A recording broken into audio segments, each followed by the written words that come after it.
Good afternoon, everyone.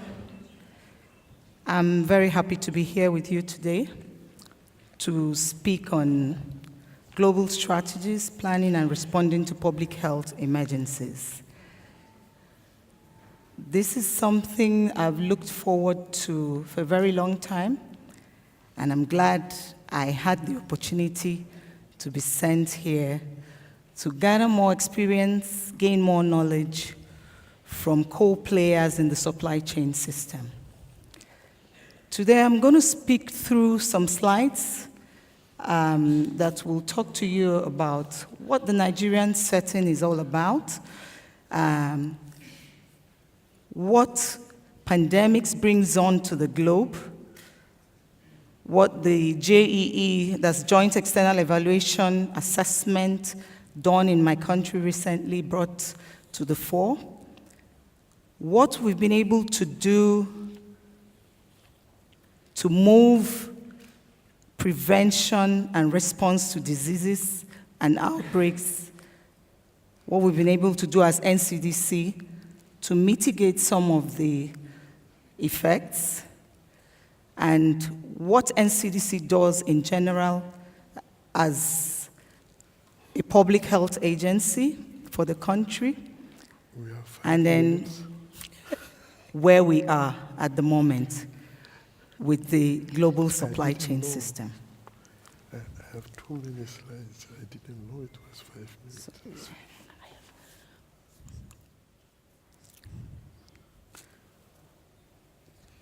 I will pass quickly.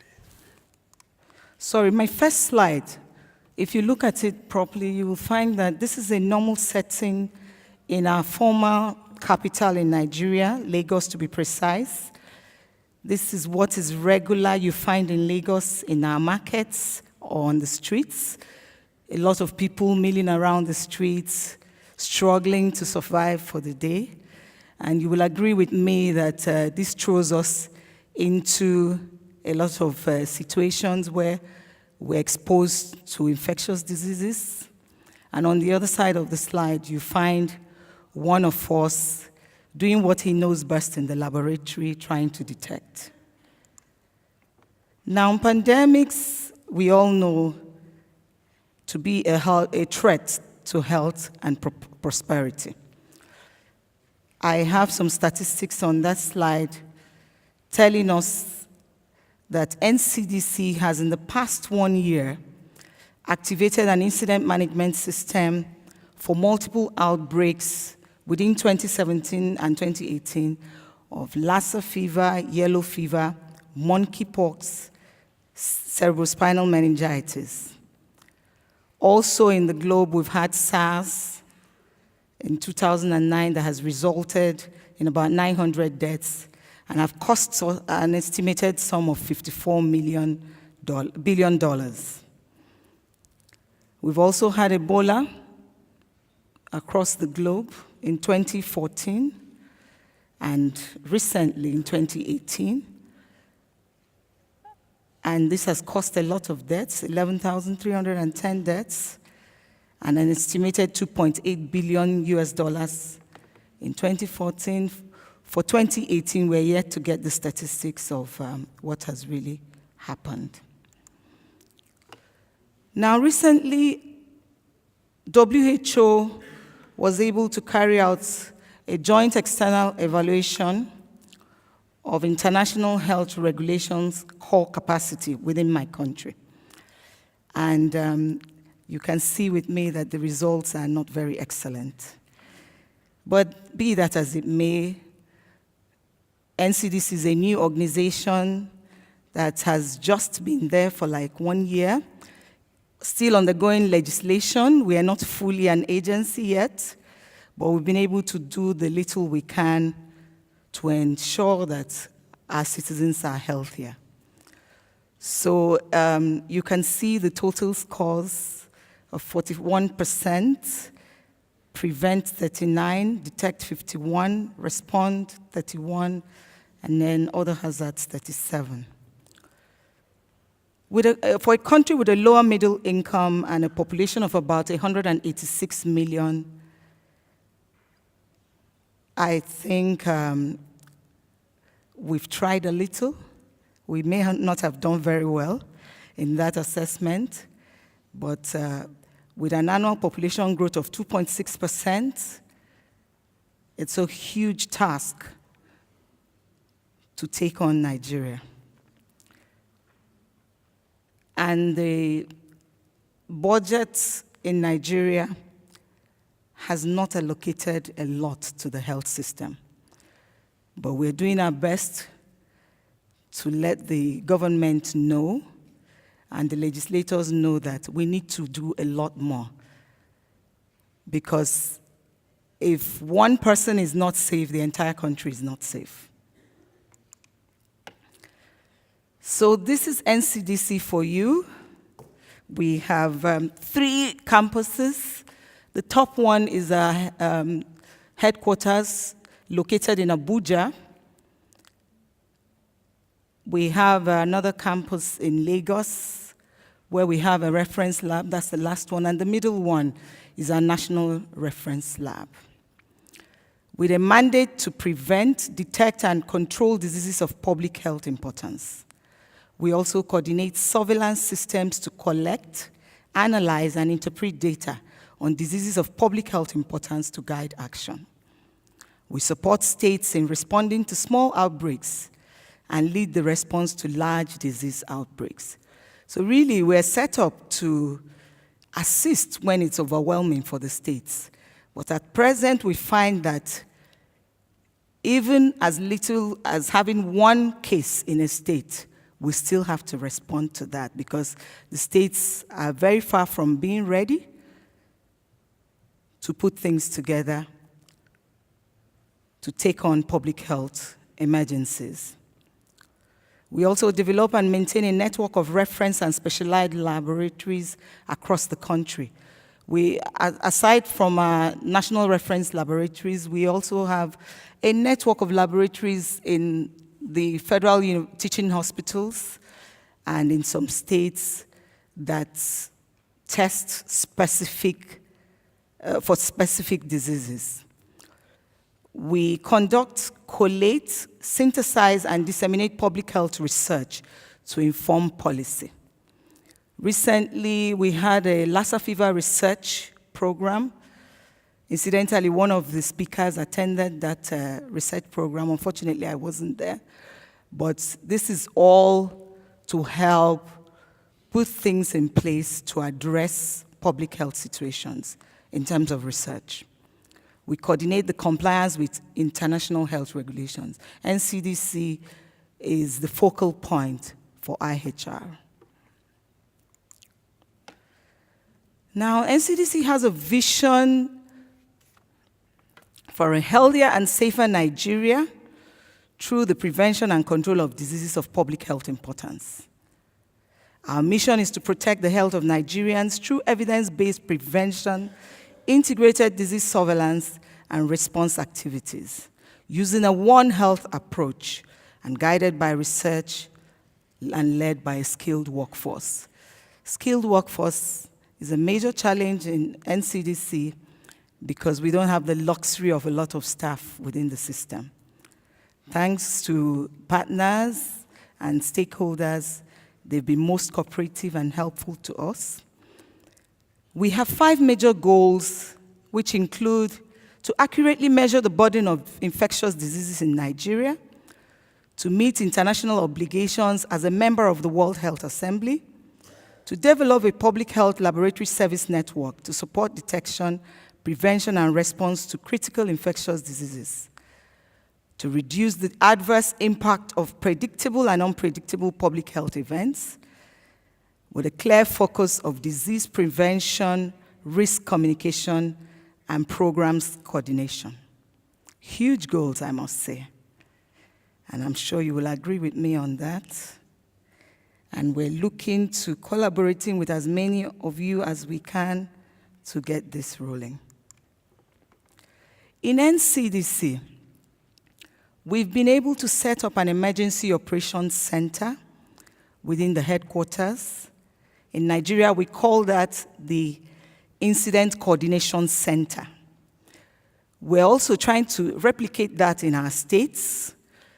but in the States we call them emergency operations centers.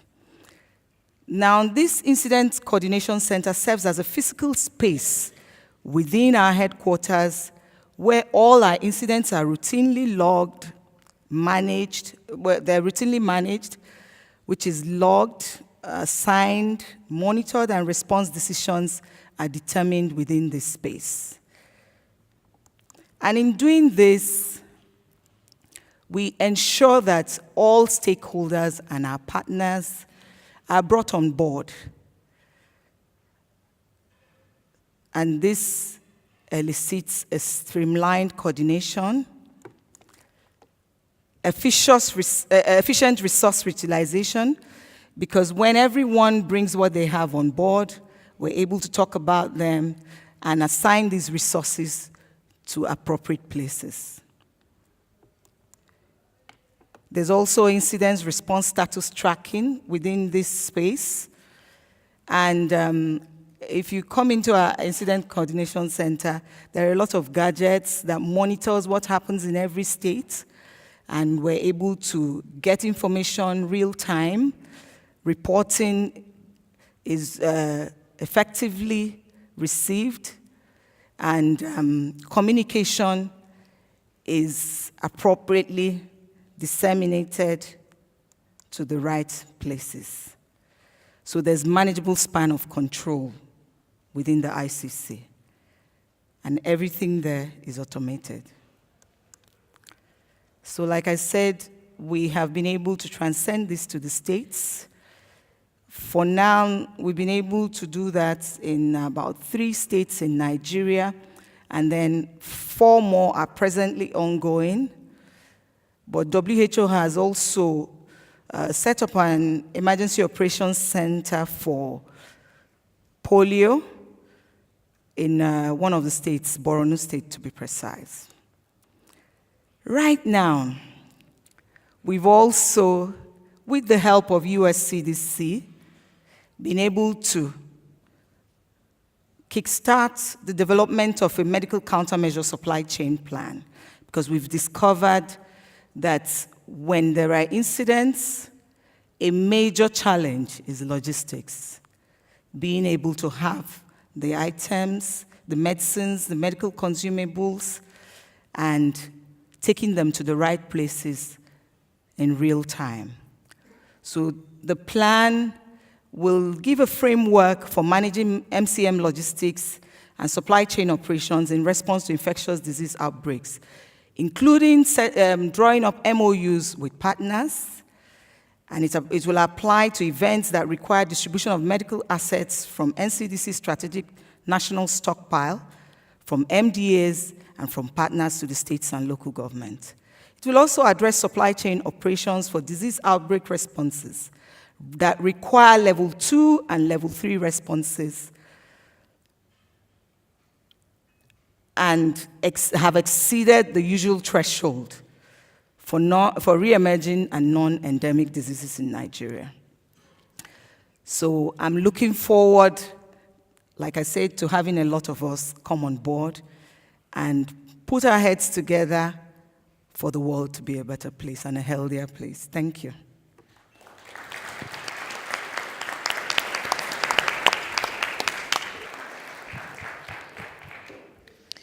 Thank you very much. So some interesting perspectives on the vaccine development side, and before that on the preparedness on medical countermeasures side. Okay, thank you. Okay, thank you. I will speak on behalf of WHO and present some perspective on planning and responding to health emergencies in the post-Ebola context. So I'll present some of the frameworks and maybe look at what has changed since 2014 in the West African Ebola outbreak. What is WHO trying to do to improve its work with other partners and under the leadership of countries?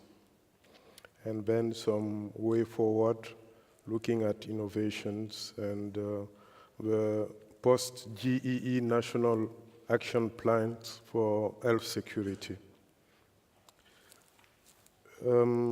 This is just to reiterate, but if Ebola happened, it was because of a weakness of essential services. And the fact that we need health security as an outcome, together with coverage and quality of services, if we are to accelerate progress towards the SDGs, including SDG 3 goal for healthy lives and well-being. I think this has been mentioned during the keynote very well. So, after Ebola, WHO reformed its emergency program. It was done at the World Health Assembly in 2016. And the role of the organization was defined with an all-hazards approach, including preparedness, looking again at international health regulations, because the IHR was not implemented well in countries. There was not sufficient support and attention to IHR implementation. Looking also at risk assessment to detect vulnerabilities, and also strengthening the response capacity of the organization. WHO was considered not sufficiently operational, sufficiently agile on the field during the Ebola outbreak, so these lessons have led to these orientations. So, the new program, the WHO World Health Organization Emergency Program, is looking at early warning, risk assessments, prevention and control for high-threat infectious hazards, IHR assessment and core capacity strengthening, and overall health system strengthening, especially in high vulnerable countries. So the key functions are known. I think these are a bit technical, but infectious hazard management is very important. Sometimes our health facilities are places where actually it is risky to stay or even to work. So we know what happened during the Ebola outbreak. During the first month, it was difficult to put in place all the logistics, even for protection, even for to protect the health personnel, to protect the contacts. So the health emergency preparedness and IHR, I talked about it, is to address the critical gaps at country level. Health emergencies information and risk assessment. I think this is also important. Having quality data from the field, analyzing it to make informed decisions. The operations part is also important. I think Nigeria just mentioned the EOCs at central, decentralized level, but we also need rapid response teams. We need community-based surveillance. We need contact tracing, and all of these operations require logistic support, and core services are also important in countries. I would like to say that I'm speaking here under the authority of my minister, Dr. Diallo, who will be in the next panel, and I'm adopting a regional perspective, but certainly when country perspective is discussed, I think he will be able to give a broader view of everything. So the support to national action plans is very important to address the gaps. This is done first by an internal evaluation, an auto-evaluation by the country, and then a joint external evaluation where partners come together and work with the country to identify gaps in the key IHR domains. This then leads to the development of an all hazards plan for the country, which is implemented. So the issue of performance management is also very important. This is why after each of the crises in the world, there are almost 100 emergencies in the African region every year, which is almost a fourth of what is counted in the world. There are after-action reviews and also operations reviews and evaluations to improve what is being done.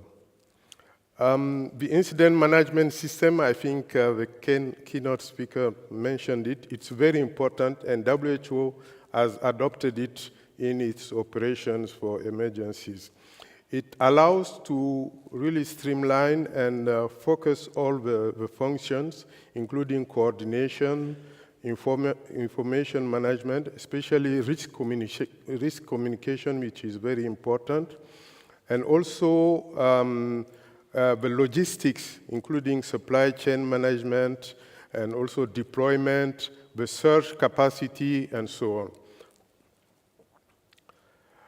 So in summary, WHO's role is now well established as a priority for the organization. The country focus is very clear. Countries are being supported to be prepared to mitigate risks and do risk assessments. And this was done, if I take the example of Guinea for the Lassa fever, end of 2017, when there was an alert in Liberia, Guinea was able to do a risk assessment very quickly. Also for yellow fever in 2017, again, there was a risk assessment with the 3 levels of the organization and the Ministry of Health. So the focus is really that countries are placed in the leading seat, and a business model is being developed so that 3 categories of countries have been identified. The first one are the countries with the highest grade emergencies. If you take South Sudan, CAR, DRC, and then the post-Ebola and other fragile countries are category 2, and then you are category 1, which would need less investment immediately. So the priorities, I think they are known. I will pass. And in terms of research and development, as you know, at the end of the Ebola epidemic in Guinea, there was a vaccine trial to test a new Ebola vaccine. And the approaches that were put in place was to have a research and development blueprint for action to prevent epidemics, and this is, I think, close to what my colleague has just presented. And it's first to improve coordination around the research and development, to accelerate development of products, and also to develop new norms and standards because of the due diligence that is needed in the context of emergencies. So a global Ebola vaccine implementation team was put in place in the 3 countries, and also WHO, UNICEF, Gavi, CDC, USAID, the Bill and Melinda Gates Foundation were some of the partners that participated in this. And one of the things that happened is that after the development of this vaccine, there was a stockpile of this vaccine by Gavi. 300,000 doses of the vaccine were kept by Gavi, and were about to be deployed in the Likati outbreak in 2017, but the outbreak was ended very quickly. But in 2018, this vaccine was deployed under with the authorization of the government of Guinea, because we needed also to deploy vaccinators. So this is the article after the vaccine trial in Guinea, and this is the conditions under which the vaccine trial was conducted in Guinea. Just to show the difference in terms of diligence in response to the Ebola outbreaks, it's difficult to compare because DRC and West Africa are not the same.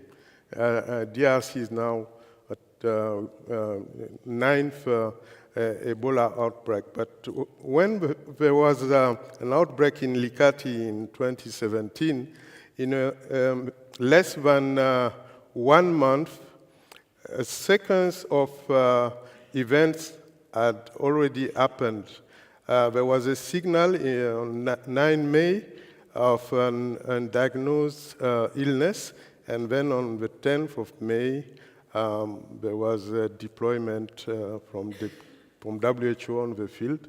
The lab confirmations came on the 11th of May, and you can see all the sequence until the deployment of mobile labs in a few weeks' time. So I think this, this response, this early surge capacity was very important. Of course, the national authorities played their role, but the new emergency response framework was put in place. And we are seeing the same in 2018 also. Of course, it's not only WHO, it's a partnership, but even the coordination is better. So I want to finish with this quote from Dr. Tedros, the WHO DG, who said that universal health coverage and health emergencies are two sides of the same coin. And this is what I said, looking at the SDGs and the impact of Ebola from 2014 to 2016. So we need to strengthen health systems as the best way to safeguard against health crisis. And to finish, I want just to show this picture. These ladies are members of the community that was vaccinated in Conakry as part of the ring vaccination trial in 2015. And I think there's no comment to put more than what we are seeing, but health and well-being are really something that we need to work for and to protect our people. Thank you.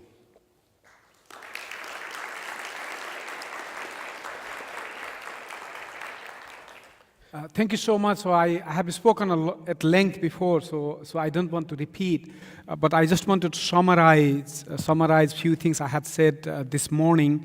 One is to really have the whole of society approach, and I think the colleagues mentioned from WHO, all hazards approach. I think that's very, very important. The second thing I wanted to highlight was putting the community at the center.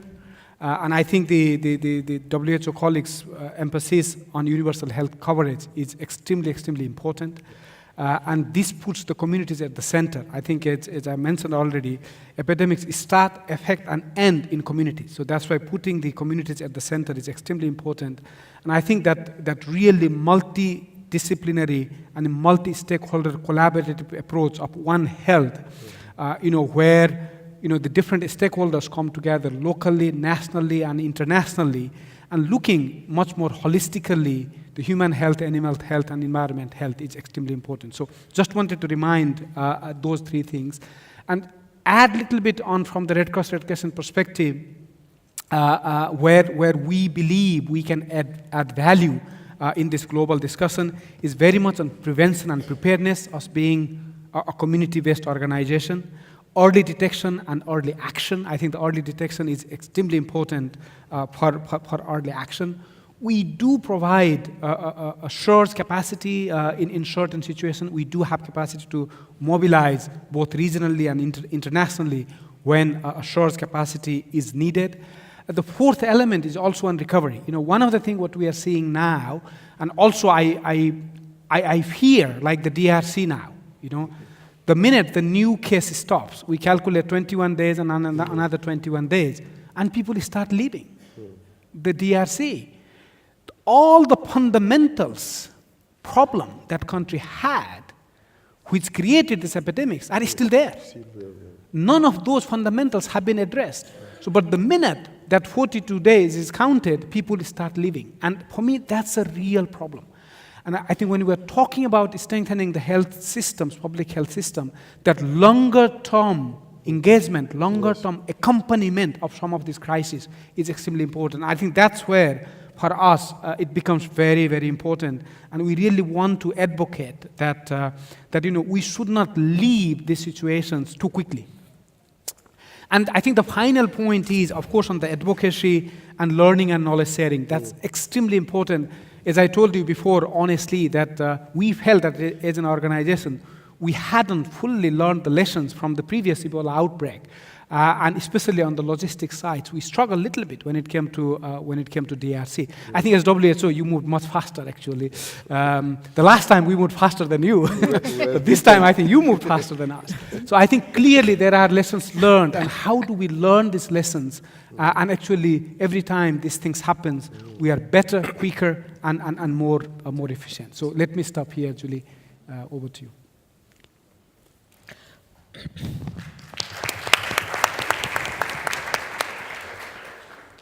Okay, we're going to take questions from the audience, please. We have 2 people with microphones. I see somebody up here in the front. We're getting there. I'll bring mine to you. Okay, we're good. Tell us who you are, please. I'm going to take 2 questions and allow the panelists to answer them, and then I'll take another 2. Hello? Sorry. Peter from Uganda. My question to the panel is, a lot of the times the conversation is about health system strengthening, and that's good, but looking at how public health emergencies are actually a global problem, because you can do ring vaccination in your country, and then your neighbors' logistic systems collapse, and then you can't get food, water, and electricity. What let me say, are we doing as the logistics community to create an international, global, interlinked, logistical, resilient network? Just because I've come to realize most of these things are relationships. I was reading a report by the logistic cluster during the West Africa outbreak, and they had wait times of over 2 weeks at the ports. But really, if the guy sitting there was part of a global network and understood the burden, he could talk to who he needed to talk to get things to move faster. So what are we doing to think of handling logistics as a global problem, as a global backbone, such that it's not what's happening in Congo, what can we do for Congo? It's more of what have we done globally to have a global network of friends, and how are we operationalizing that network during emergencies here and there? Thank you. Great question. We'll take 1 more, and then I'll allow the panelists to answer. Yes,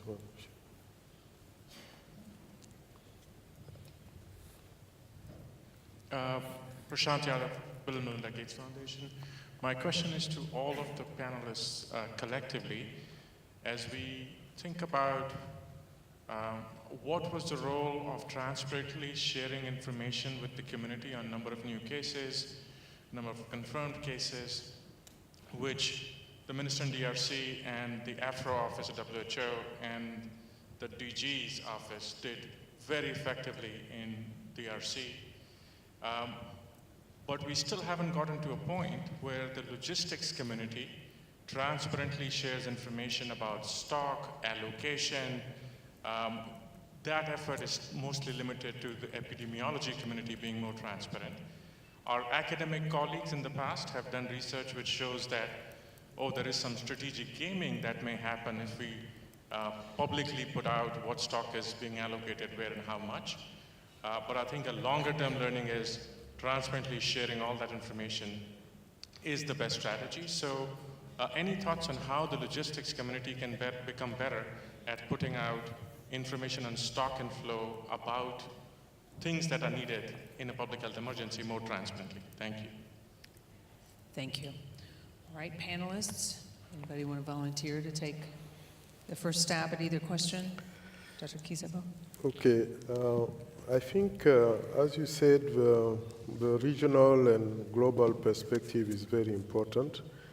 And I think there are networks that are in place. For example, if I take the African region, in addition to the cross-border collaboration that exists between some of the countries, you have the ECOWAS, for example, in West Africa, which is looking at putting in place some initiatives.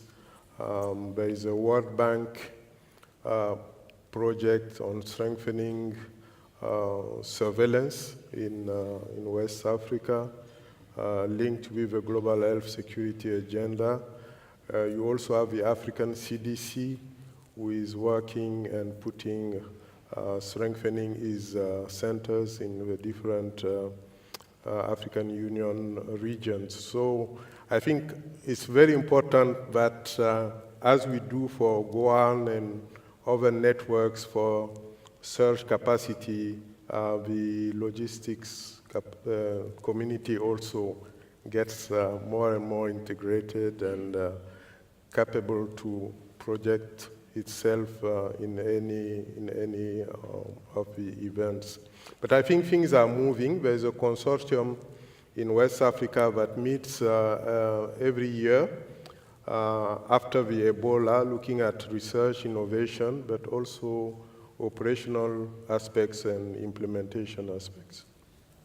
Okay. Thank you. I could add a little to that.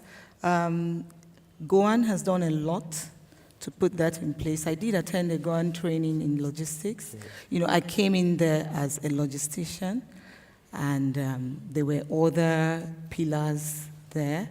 So I think that has gone a long way in addressing cross-border issues, because what it means is that we can be deployed at any time to assist in other places, irrespective of, don't forget that personnel is part of logistics. Okay. So that area has been taken care of. I can just add also, WHO, the emergency program, has put in place rosters for different cadres of experts in emergencies, including logisticians. So it's possible to just go on the online and apply to the rosters, and this is one of the approaches. Maybe just to add on a couple of things, and in some way, both the questions are looking into the same thing. How do we create the global coordination of the logistics capacity? What exists globally? To be very honest, I don't think there is a silver bullet because there are so many players and so many actors. The governments, the non-governmental, governmental actors, and different actors have different capacities and sometimes probably have slightly different mandates to go in. But I think it could be looked into two levels. One is at the national level. For me, the most important part would be national level. If there is a coordination at the national level, I think especially when the big crisis happens, of course, there are clusters. There is a logistics cluster system, the different organizations coming together in the clusters. I do feel that there is a better need to integrate the host governments and the cluster system. In some places, they are better integrated than the other. But having that national coordination, having that sharing of the, developing a common understanding of the needs and sharing what exists at the national level, that promotes the coordination and that promotes the cooperation. And then you mobilize on the basis of that shared analysis and the shared capacity.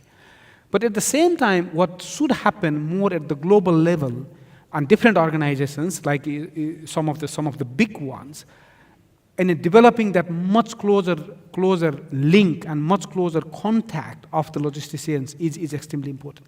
And this is where I think there is a lot of work still to be done. I do believe that there is a better contact than it used to be before.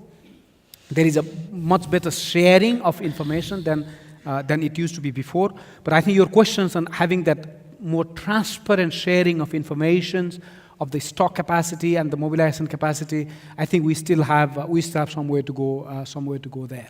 But I really don't have a single silver bullet to offer here. It's a long and painful process for agencies to come together and build that relationship and trust, so that some of these things could be shared. I think the agencies have these information ready. I can share my stock information here now. I have that information, but I think we haven't quite developed that I think mechanism, but also maybe to some degree maybe trust to be able to share that. So I think it's a long way to go. It's still long work to be done. Just a little thing. In Nigeria, when we have, for instance, when we had the Lassa fever outbreak, we're able to share the stock levels with all partners and all stakeholders. We put that out in the EOC, and all the partners came up with all their stock level, and this helped us to be able to apportion what went to each of the states. Yeah. And maybe just to give some good examples, when it comes to the vaccine stockpile, I think that information already exists. Yeah. There are multi-agencies coming together. The agencies take decisions together. Yeah. I think it was last year or a year before a really scary situation with the yellow fever vaccines. When we have multiple outbreaks in Africa, there was a fear that the whole global stockpile of vaccines was almost finishing, but the agencies came together, and there was sort of a collective decisions on how to go about it. So there are clearly some good practices already existing, but there are many other areas. I think a lot of work to be done. Okay, great. We'll take another 2 questions from the audience, please. I see one here in the back. Somebody will come to you with the microphone. Next person, go ahead and raise your hand so we can start moving a microphone to you. Keep your hand raised, the person who wanted the microphone.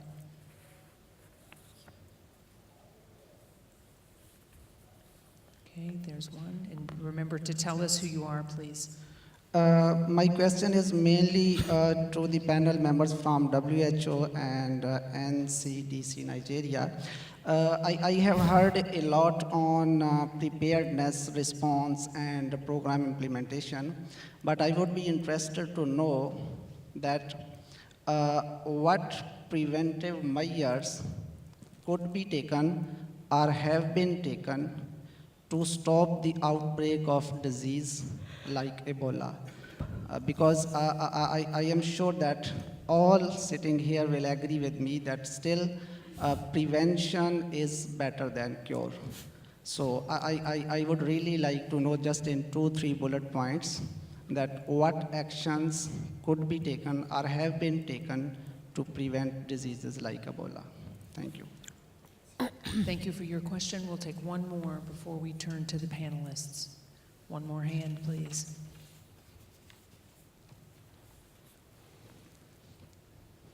Oh, there's one up here in the front. Thank you.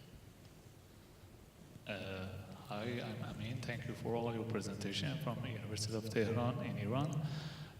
Just have a question about the controversial terms, power and leadership, because mostly in the conflict zone like Iran, Iraq, Syria, the mostly powerful organizations are from public sector, and in public, but the skills and capabilities, like private sector and INGOs are working better. However, during events like natural disasters, these controversial terms affect the beneficiaries, which are like the affected people, and they have a late delivery of the health items. Previously, we had also suffered from this during the Kermanshah earthquake, which is occurred in Iran and Iraq border. And of course, the public sector connected to all medical universities in Iran, but they don't have useful information in terms of the medical stocks which stored across the countries. And there's no preparedness planning. Also, they are not willing to cooperate with the other, INGOs or the private sector. So there's lack of visibility of the health items which they stored. And this is really affect the people and the communities. and also escalated by the, sanctions when like want to import the medical items and there is like a high inflation, so the medical costs also affect on these things. Could you just talk a little bit how we can just solve this like a controversial problem, like a leadership and like a control for like over the performance of the humanitarian organizations? Thank you. Thank you. Okay, 2 questions. We had 2 questions. Ms. Imbo, you may want to take the first one and start on that one about prevention rather than cure. Yeah, so I think one of the thing which is critical for, when you speak about prevention, it's also the surveillance in the countries, because as soon as you see the disease, or the better it is. So and this is linked also with the vaccine development, because it's also very useful for us to have a good surveillance, to have a good idea of the strain, because sometimes from one disease to, for the same virus, you have different strains, and maybe the vaccine won't be useful. So that's, for the vaccine development, we are, really, our objective is to prevent, and it's to prevent also in link with WHO and the NCDC, where I was 2 weeks ago to find the best solution and how to develop as fast as possible the vaccines, which is not easy, but feasible, I hope. And of course, there are other things that can be done on the prevention side. Do you want to comment on that? Yes, no, I think I want to emphasize on the surveillance, including community-based surveillance, event detection and alert systems, early warning systems, which can allow to reduce the likelihood of having an event becoming an outbreak or a widespread epidemic. The other thing is on, again, community-based interventions and participation, the social mobilization part, because Ebola has also taught us that if we do not include communities with adequate messages, because the messaging during the West African Ebola has evolved from there is no cure, and then go to the treatment center, and then finally engaging the communities with their own words, their own languages. And if you look at DRC this year, socioanthropologists were part of the first surge. But in 2014 in West Africa, they came really late in the response, when there were even difficulties entering in some communities. As you know, some people were killed in the forest area in Guinea because of misinterpretation of the visits that they were doing and so on. So it's important that we also work on the demand for services, the overall quality of services. So this brings us again at the universal health coverage, quality of services, strengthening the capacity at country level. So I think this is one important, we are working on building capacity for integrated disease surveillance, not only at community level, but also integrating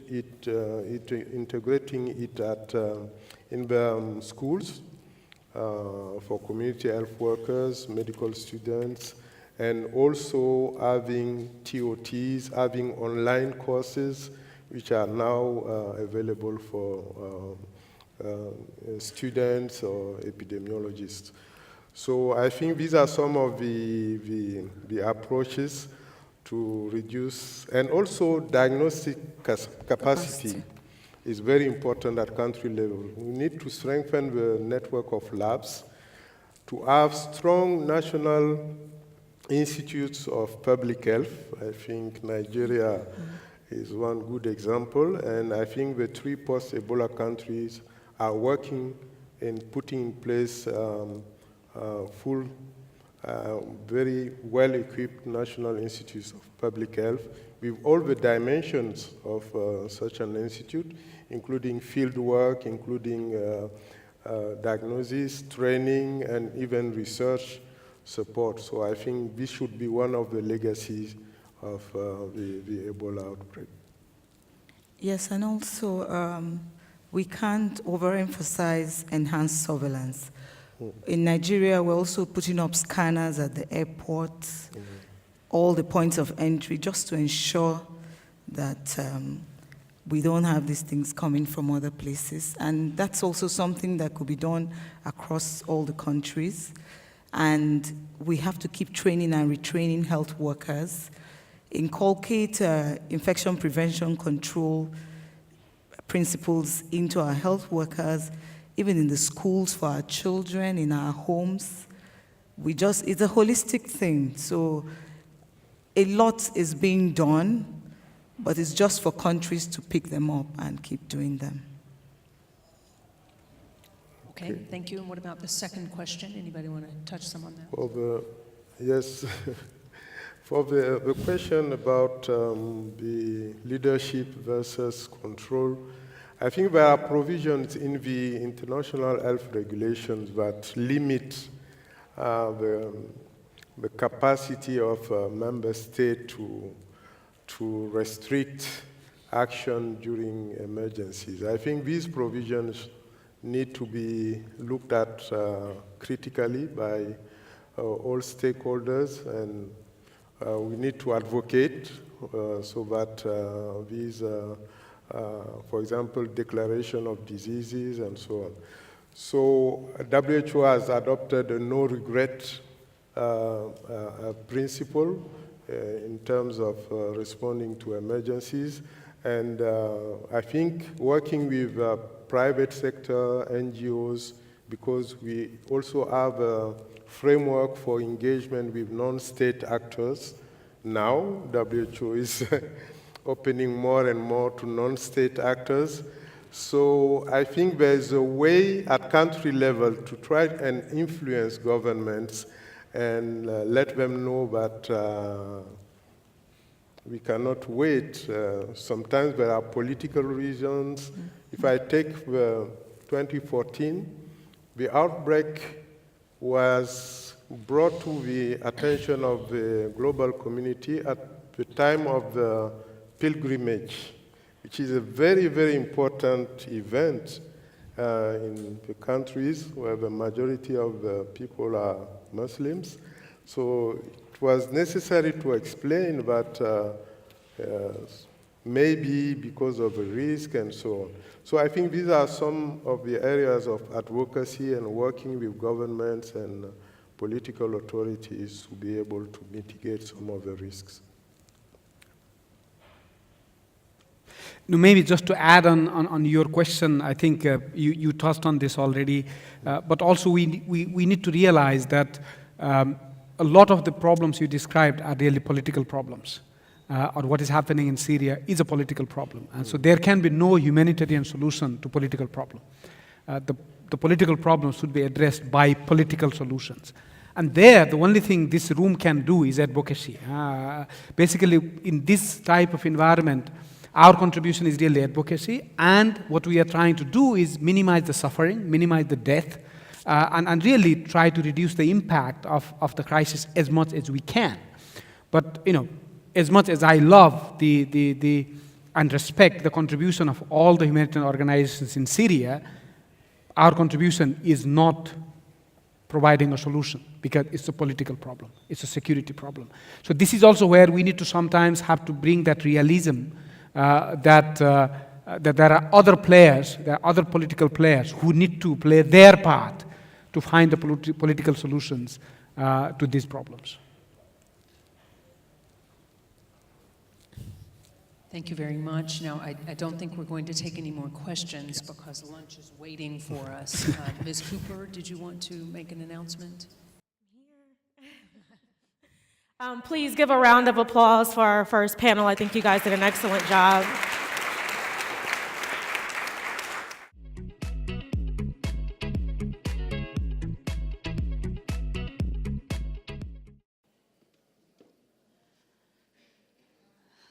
Okay, good afternoon. My name is Pınar Keskinocak, and I would like to welcome all of you to our second and last session of the day, after which we all invite you to join us at a reception. Our panel this afternoon focuses on health system strengthening. Those of you who were here in the morning may remember that we had a panel on health emergencies focused in the morning, and I would like to borrow a quote from our morning speaker, Dr. George Kizerbo, who had this very nice quote on one of his slides, which read, "Universal health coverage and health emergencies are cousins, two sides of the same coin. Strengthening health systems is the best way to safeguard against health crises." This quote was from Dr. Tedros Adhanom Ghebreyesus, who is the Director General of WHO. So I thought it would be nice to start our second panel of the day with that quote, since we can clearly see the links between health system strengthening and health emergencies, and I believe some of our speakers are going to touch base on that connection as well. So it's an honor and pleasure to introduce our afternoon panel speakers. We have Dr. Maha Barakat from the Abu Dhabi Health Authority. Dr. Abdurrahman Diallo is the former Minister of Health and currently the Minister and also the Health Advisor to the President of the Republic of Guinea. We have Azuka Okeke joining us from the Africa Resource Center.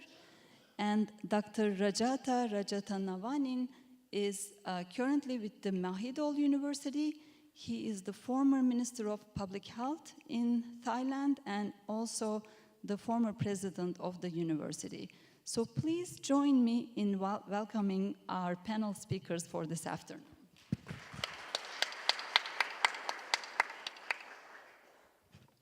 So I'm going to leave the stage to our speakers so that you have more time with them instead of me giving you their background. You can find their bios in your program. And without further ado, I'm going to turn the stage to Dr. Barakat. Thank you.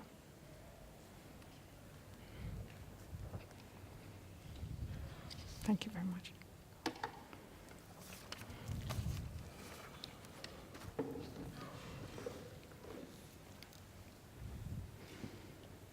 Good afternoon, everybody. Excellencies, ladies and gentlemen, thank you for inviting me to participate in this important panel this afternoon.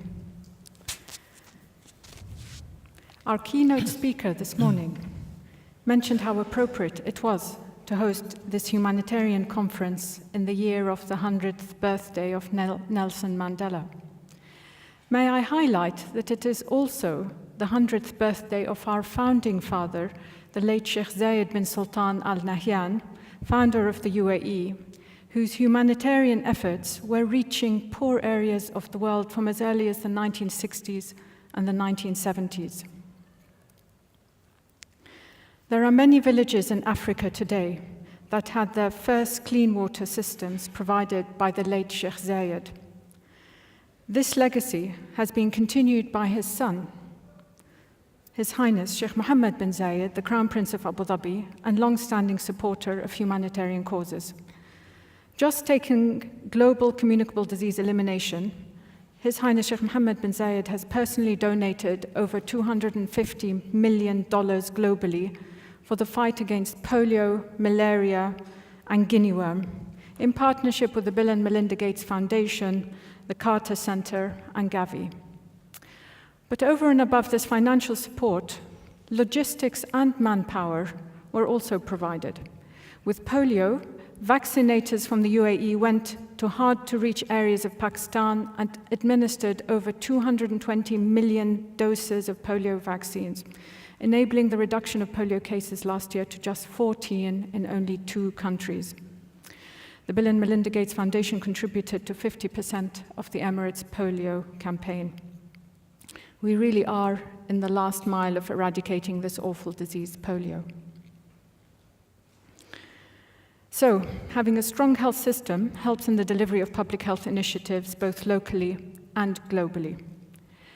This concept of health system strengthening was coined by the WHO in 2010, where they defined 6 key blocks of a health system which were important to improvement in health outcomes. And these 6 key blocks are service delivery, health workforce, health information systems, access to essential medicines, financing, and leadership governance. The WHO provided a detailed breakdown of this health system strengthening process, and as always, please note the last column on the right, which is impact. If you cannot measure the impact, you don't know the importance and the significance of your intervention. So we cannot emphasize enough the importance of measuring impact on every intervention you do. With specific reference to the Emirate of Abu Dhabi, the health sector strategy has embedded these 6 building blocks into the health sector strategy for the Emirate of Abu Dhabi. And the health sector strategy has 7 pillars, and they're listed on this slide.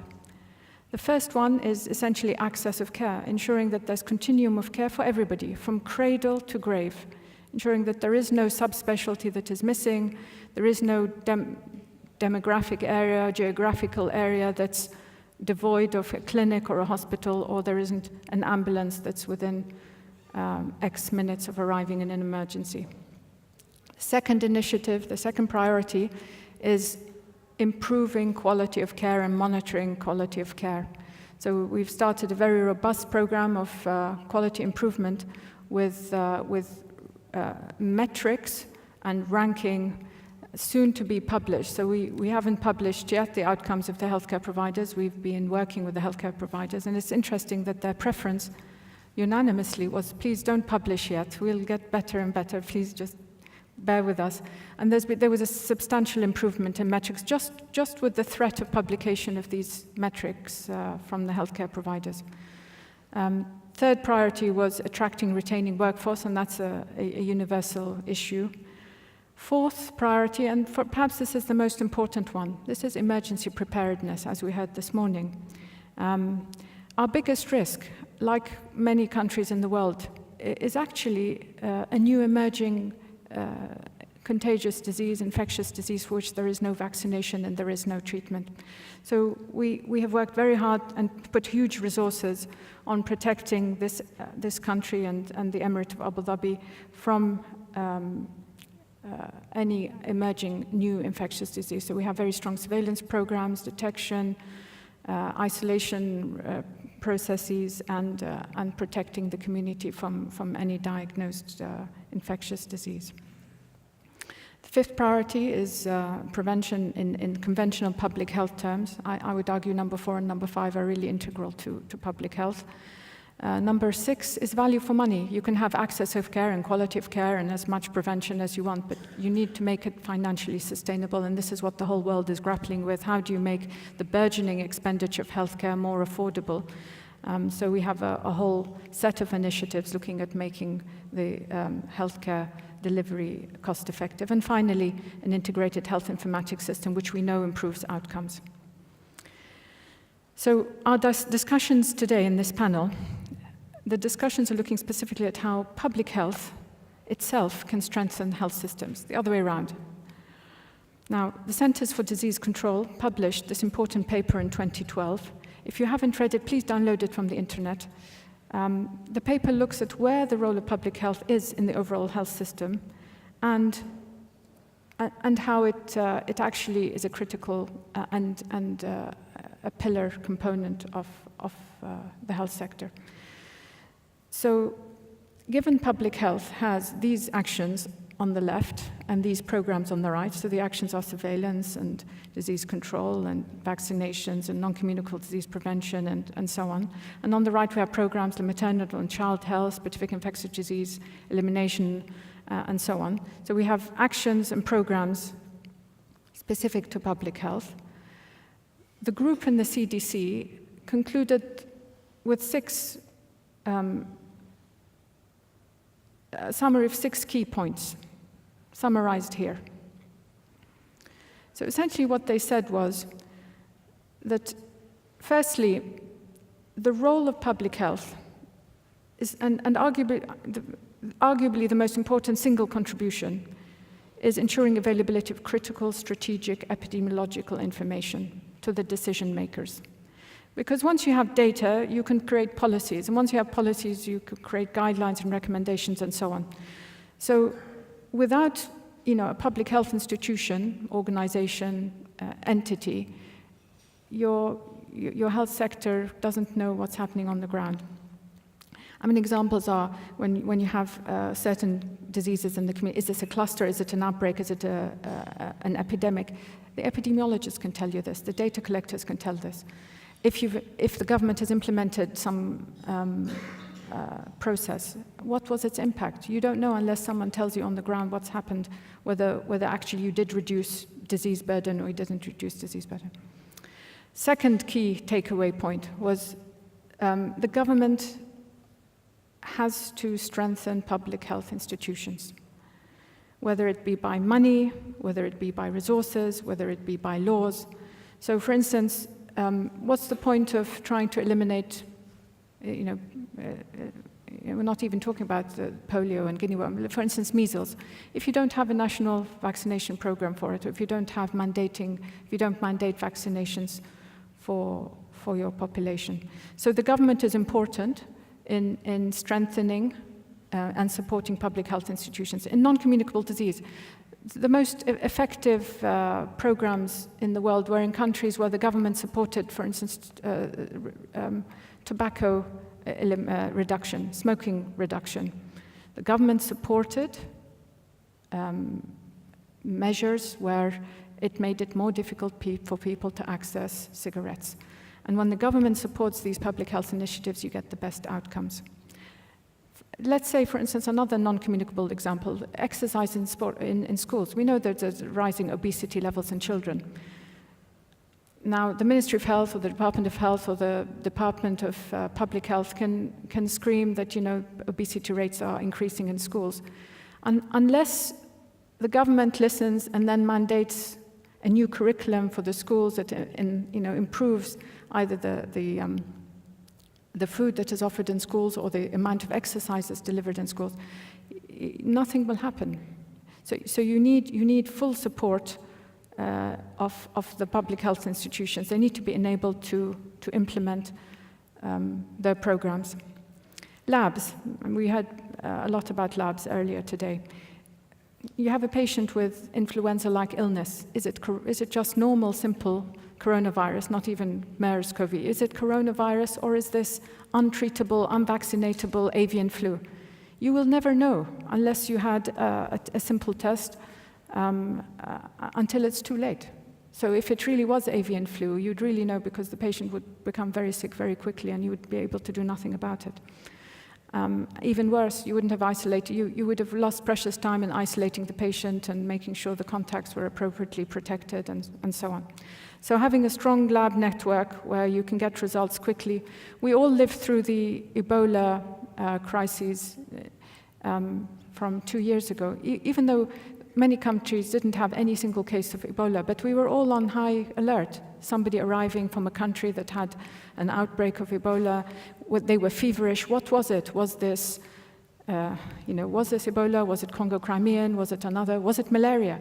And it was all down to your labs. How quickly could your labs get some results? And many, many countries did not have on-site Ebola testing. And then you had to find a courier to send your sample off to the nearest country that could analyze for Ebola, in which time you've isolated 50 people without access to anybody until you get the result. So yes, I mean, having a strong lab network is critical. Fourthly, and goes without saying, workforce. And I fully support our keynote speaker this morning when he said we shouldn't forget workers with the animal world. Anyone who works with animals really is an important component of the equation. They are very frequently the first detectors of something not right, a strange symptom in the animals, an unusual pattern of illness. If they don't declare it, if they're not trained to pick it up, then we can easily end up in another outbreak or epidemic of an emerging disease. Fifthly, implementing, empower your public health institutions to implement their programs impactfully. Give them the resources they need, because when they do that, they'll get 100% uptake, not just 50 or 60%. And then finally, research. And I am a true believer of clearly the importance of research, but specifically with public health. If it weren't for research in public health, we would have never discovered vaccines. And I personally believe that vaccines are arguably the most important medical advance of the 20th century. They have saved millions of lives.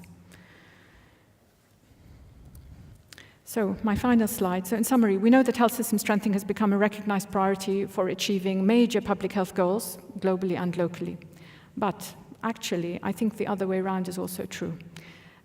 When you strengthen public health systems, that is now critical to strengthening, in return, your health system in general. So on that note, I'll give the floor to my fellow co-panelists. Thank you.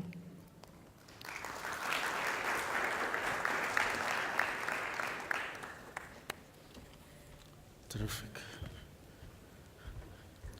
Well done. Hello. Good afternoon, everyone. It is a pleasure for me to be here, especially that I attended some of the earlier sessions of this conference. So it's a pleasure for me to reconnect with the public health supply chain community, and also have the opportunity to meet some of my former bosses in this room here. There are about 3 of them sitting here. I'm not going to mention who they are. I'm going to second what Dr. Kizerbo, who, by the way, is the WHO representative in Guinea, said in the morning, and through this presentation, and make a bridge between planning and responding to emergencies and the importance of health system strengthening. Let me put on my glasses.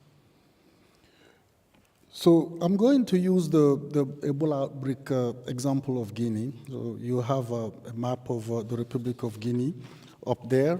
So it's a small West African country with a population of 12 million that has 4 natural regions, each with very specific characteristics. But the most important thing that I want you to remember from this map is that Guinea shares borders with 6 countries. So you get Guinea-Bissau, you get Senegal, Mali, Cote d'Ivoire, Liberia, and Sierra Leone. When it comes to outbreak management, that is very important. When it comes to organizing trans or inter-border meetings, when it comes to coordinating between different countries, it's very important because, as we all know, outbreaks do not have borders. And when it comes to implementing international health regulations, shutting down borders, allowing people to move one direction or the other is very important. So this is unique about Guinea. The outbreak, very quickly, I think everyone knows that it's the worst health epidemic that country has ever known. The numbers are out there with 3,814 cases, high fatality rate, 67%. The disease was really severe because of the number of cases and number of deaths, and severe because of the geographical extent. Unfortunately, even healthcare professionals were not spared. We unfortunately lost 115 healthcare workers during the epidemic. And as you can see, 33 out of the 38 health districts were actually hit in the country. And overall, access to health services deteriorated. The population simply stopped going to health facilities, so consultations dropped, hospitalization rates dropped, assisted deliveries by qualified personnel substantially decreased. Unfortunately, some priorities such as managing polio, meningitis, and other diseases also got affected. And one of the saddest things is the significant increase of the number of lost to follow-up some patients, such as TB patients. Imagine when you have TB patients to follow up, and because of a crisis, you don't know where they are. They stop coming to health facilities.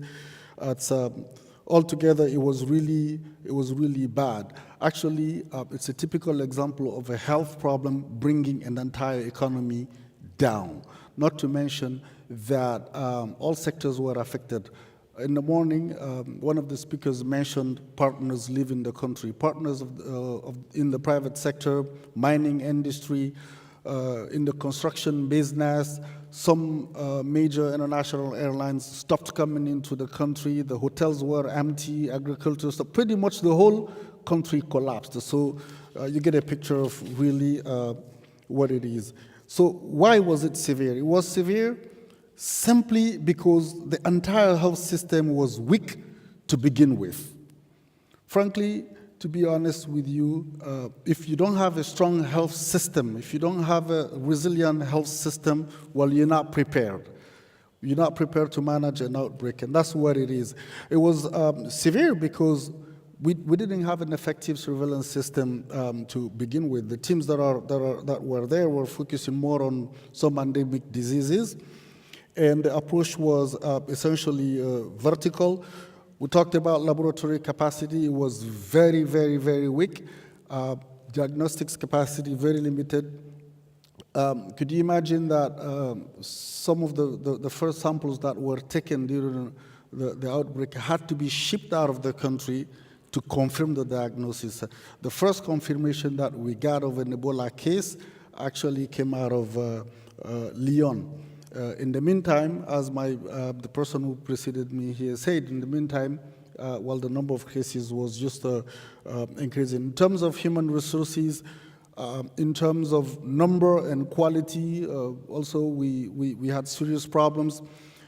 Close to 60% of the healthcare professionals are concentrated within the capital. That has only 20% of the population and roughly only 20% of the problems. And when you start breaking down by category, you look at the doctors, MDs, about 80% of the MDs were also concentrated in the capital of the country. In terms of supply chain, very weak, totally verticalized, essentially. Just the programs, the vertical programs were working because of the partners focusing on their products. They would bring them into the country and support distribution throughout the country, but not following any specific procedure, no inventory control system procedures being followed, very weak logistics management information system, warehousing and transportation capabilities were really weak, limited number of ambulances to carry out sick people around.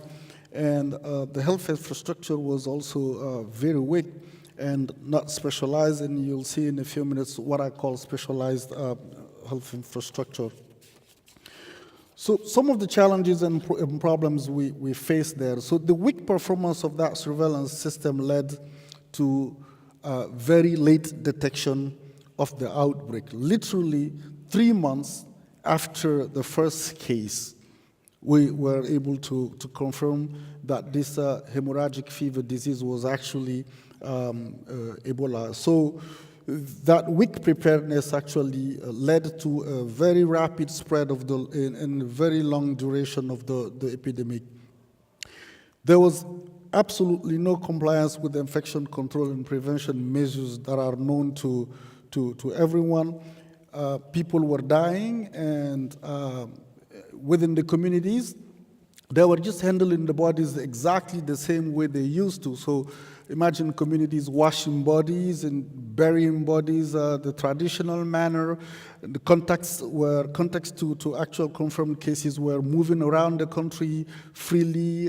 So that really led to the disease spreading to new region, and the number of cases rapidly increasing, and more resistance from the communities, because frankly there was a controversy around the origin of the disease and the fact that the communities were seeing healthcare workers dying themselves. So it was a total chaos, total confusion. There were resistance was really growing. They were resistant to anyone coming near them with a white coat or an ambulance, and you can imagine the rest. And on top of that, if you look at any government procedures for mobilizing resources, you look at a typical Minister of Health, you look at procedures for the procurement of goods and services, especially procurement of services, you actually pay after the service has been completed upon the presentation of a receipt.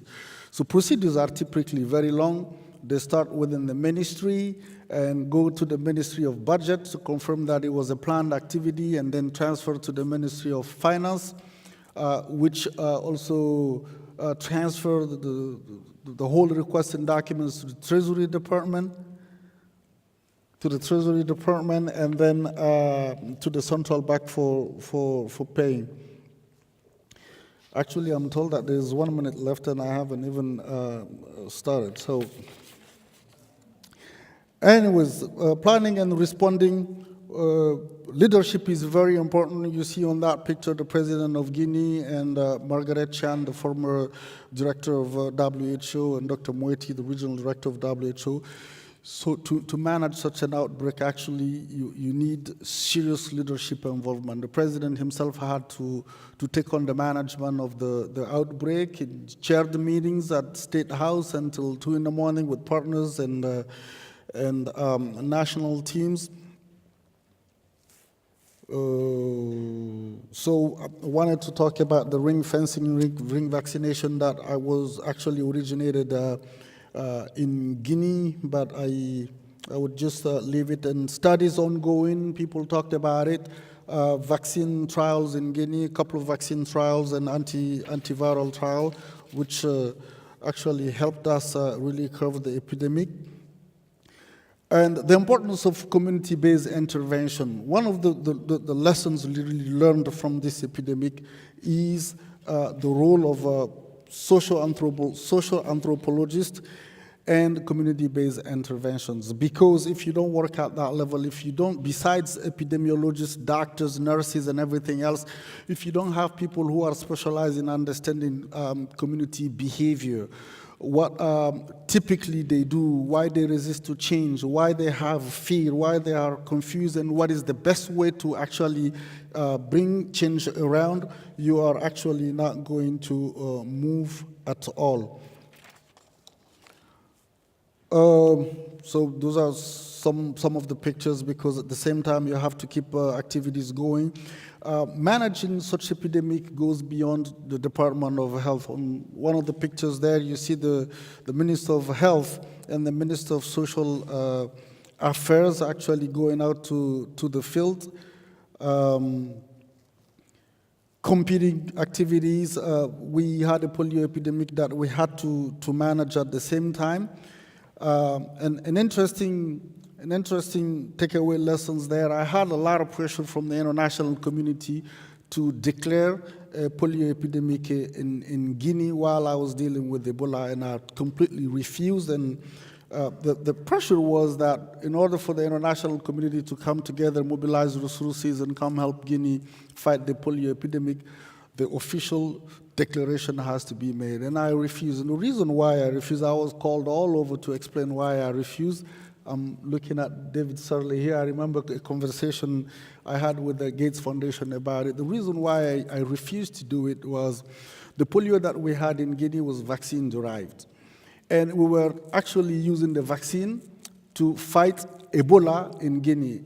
In a country like Guinea with a very low literacy rate, you tell people, look, you work very hard with the partners to convince people to actually take the Ebola vaccine. The president himself had to authorize the use of that experimental vaccine in Guinea.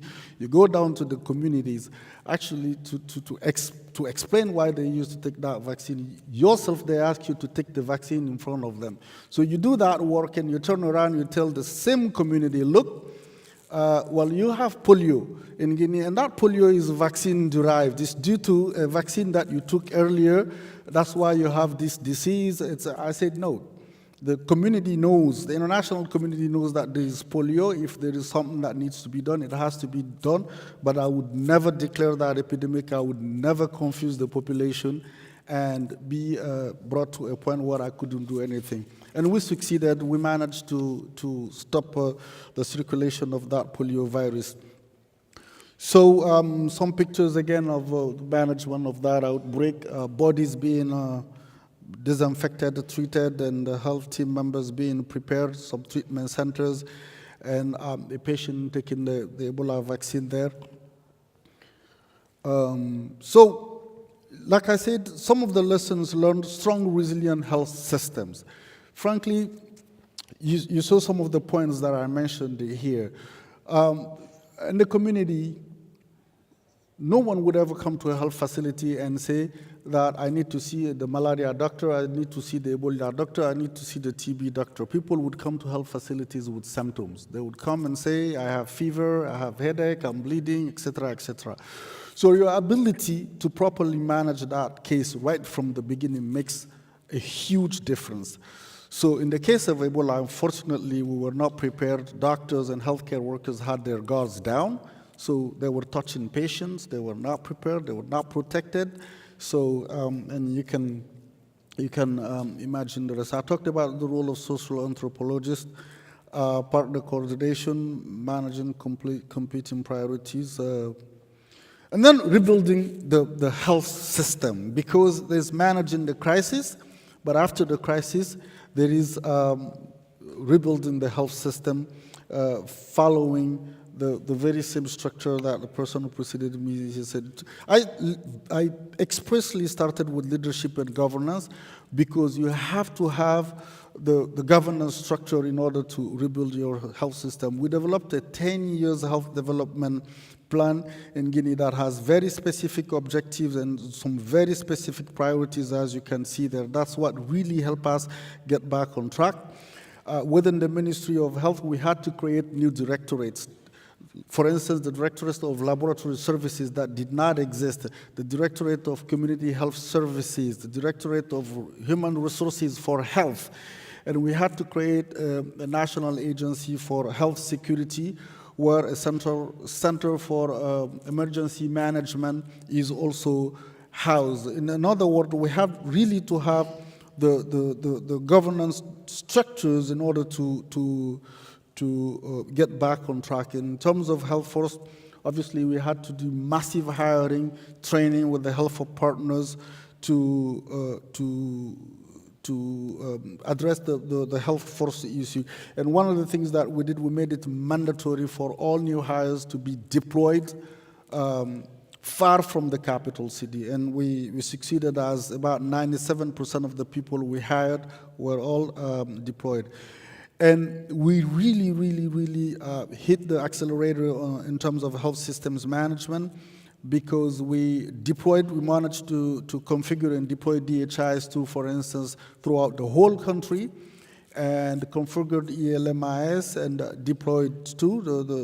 That deployment is underway. And then health, an information system for human resources for health that is under development. In terms of supply chain, well, I talked about the ELMIS, and we put in place a fully functional logistics management unit that is equipped. I talked about the ELMIS. Central medical stores strengthened. The regional warehouses are being extended and equipped. Unfortunately, the central location of a central medical store caught fire. Some of you heard that, so that was a major setback that we're still trying to address. Massive investment in cold chain, over 800 units deployed in the whole country. And where we also, I guess, really hit the accelerator hard, it's the proportion of the national budgets allocated to health.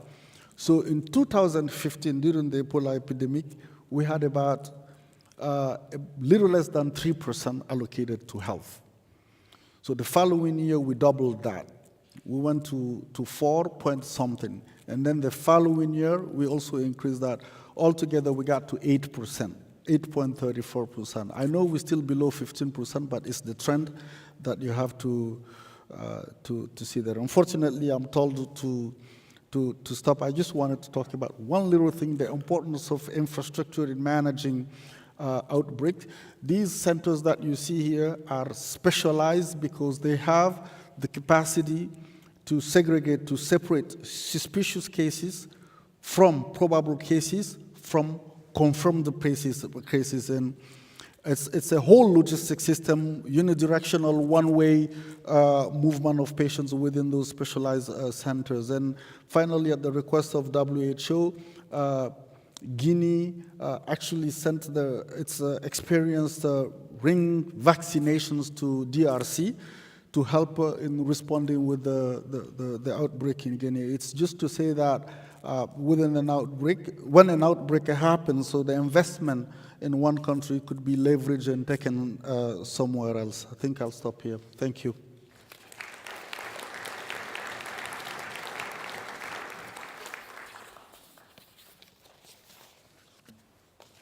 Sorry.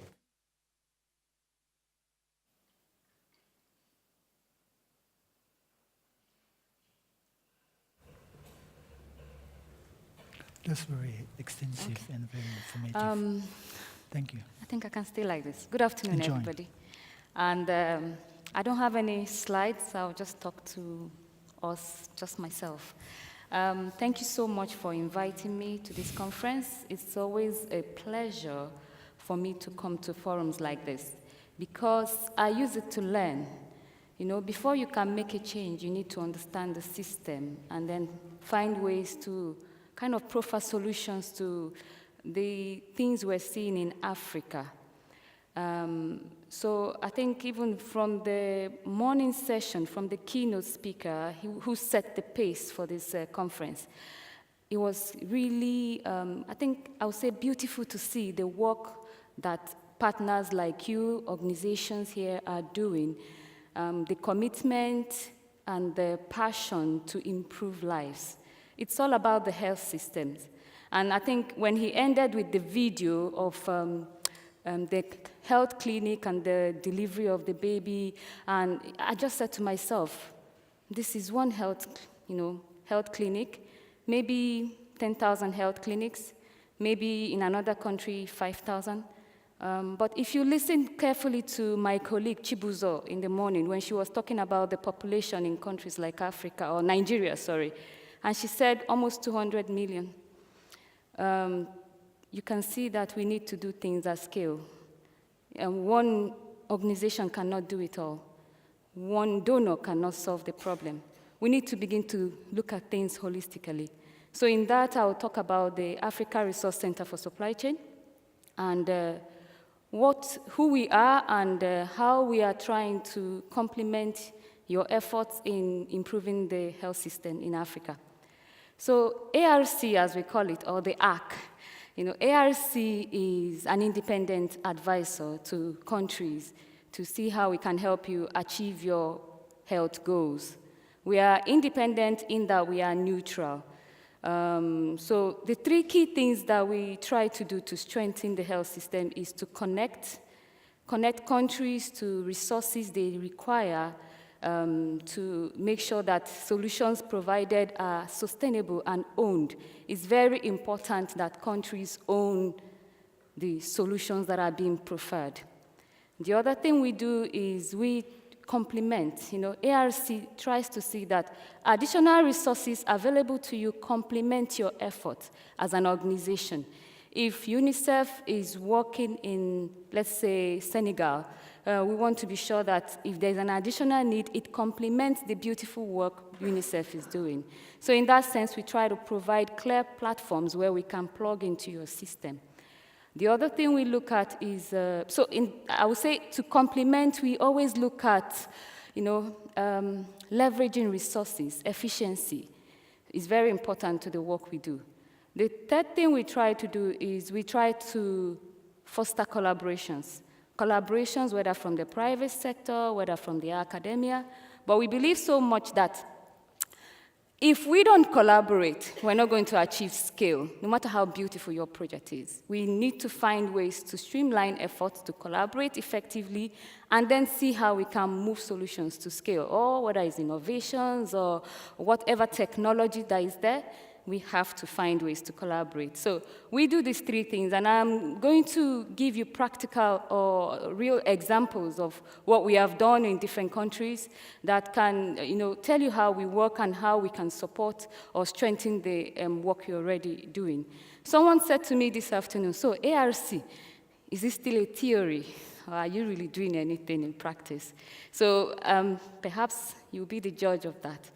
So I'll give an example of the work we've done in connecting countries to additional resources and also making sure that they own the demand, or they own the problems, and they try to even invest in them.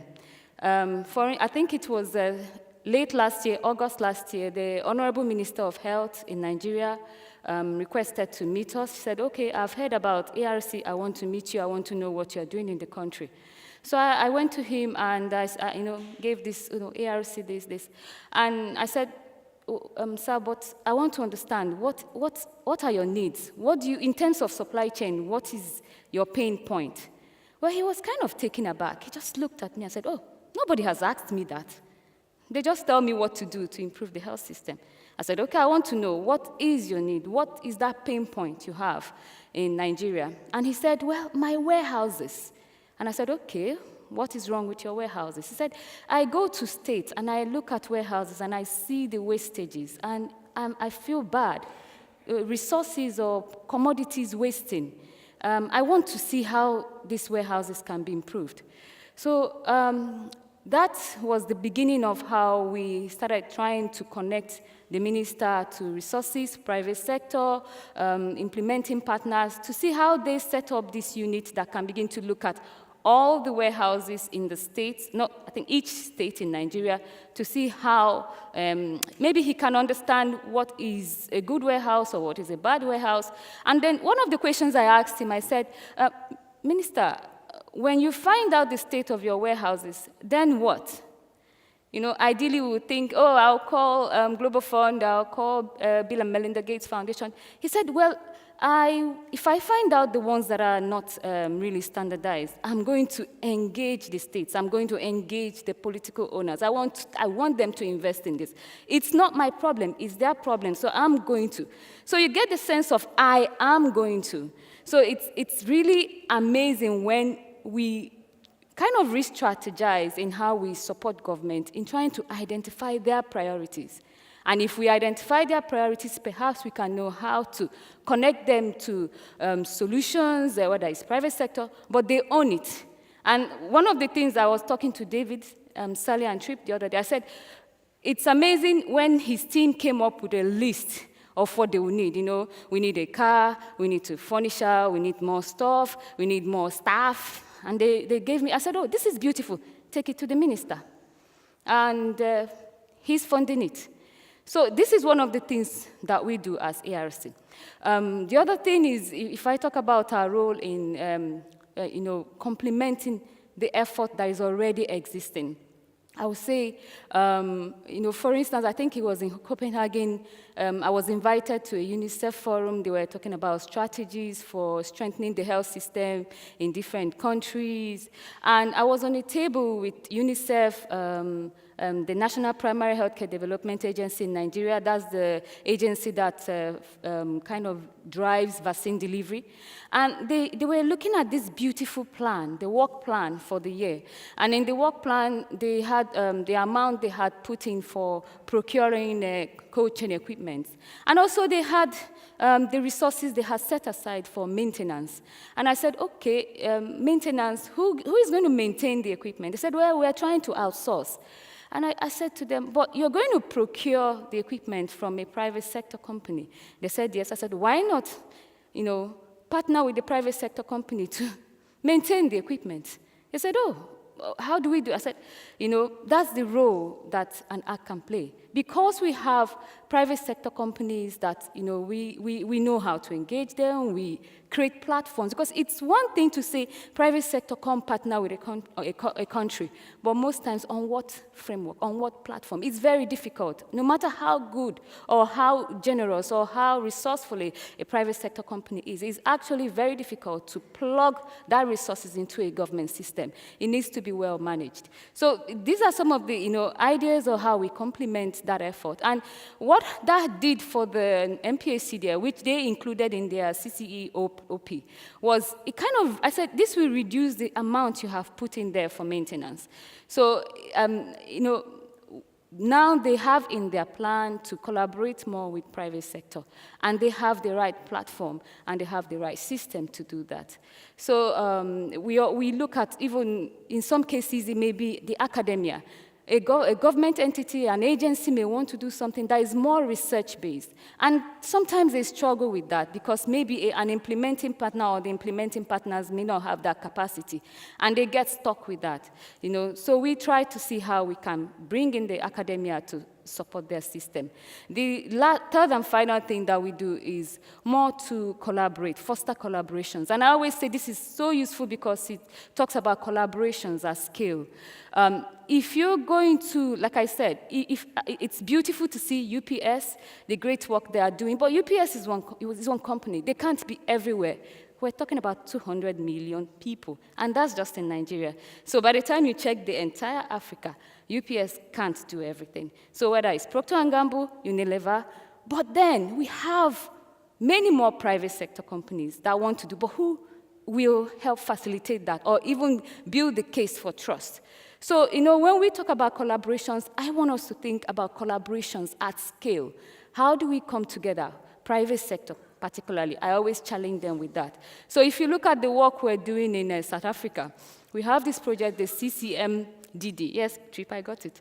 So the CCMDD is a project that was started off by Project Last Mile, and it was put in place to help improve availability, or you would say access of commodities to clients that need it. It was just put in place to make sure that people don't always have to go to clinics to get drugs, just to reduce that burden at the clinic. So it's a brilliant project that included private sectors like Coca-Cola. So PLM started that, and ARC is trying to help that process move to scale, because we know that the need, even for people that have chronic diseases, it's quite big. And at times when people move from acute, in cases like HIV/AIDS, to chronic, we just want to make sure that their lifestyle is, ease a lot of burden for them. So we look at such systems, we look at the work that a UPS is doing, and we try to move that to scale as ARC. One of the things I'll say is, and to be quite frank, is it has been a humbling experience. Initially, it sounded like, oh, easy, there's a need, just bring in private sector, but no. Humbling in the sense that if you look at country, government, if I see the ministers, the directors, the leadership, very, very brilliant and intelligent set of people. They have been trained, retrained, they have been in the system, they understand that. So even for you to say, I want to advise, you need to understand that, it's more that humility to understand that they know what they are doing. So it may not necessarily be the technical expertise. It may just be that you need to understand their priority. And that's why, we're collaborating with Gavi to set up the STEP training system across different African countries. We're going to Kenya, Ghana, and also Nigeria. The whole idea is these are leaders in supply chain. These are managers. What exactly do they need to know, whether it's advanced skills or soft skills? So it's really key for us to know. And even also, like I mentioned, organizations, implementing partners, the work that is being done, whether it's in Abu Dhabi, the work in Guinea-Bissau, everyone is doing something amazing, but we must try to collaborate. It's something I say, if we are here and we agree we need to collaborate, you need to trickle it down to countries, because when we talk about integration in supply chain, it's easier with the government, but it's so difficult with partners. It's as if they don't really understand what we're trying to achieve. Ultimately, in Africa or in Nigeria, if I say that, if we're looking at the long-term work, we're looking at how we have to start improving systems. We know that we need to integrate things in innovation or research. That's why we're looking at setting up centers of excellence. That's why we're looking at how to produce talent at scale, so that we have talents that can solve the problem, they can identify the problem, they can, whether it's at the top or at the last mile. So, just to end it, and my take home, we need to integrate, we need to collaborate, we can help you connect to the right government entity, and definitely we need to do things that we achieve scale. Thank you.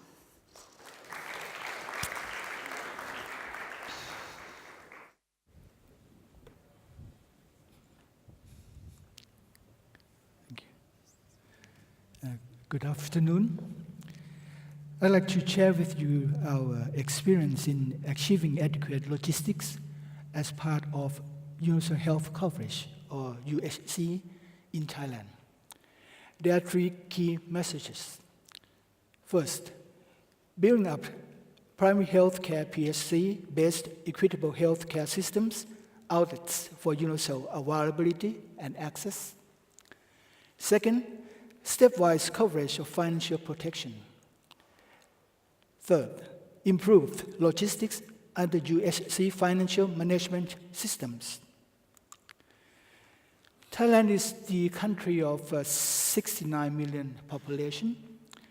We are upper middle income country, and we have a quite good health status as indicated.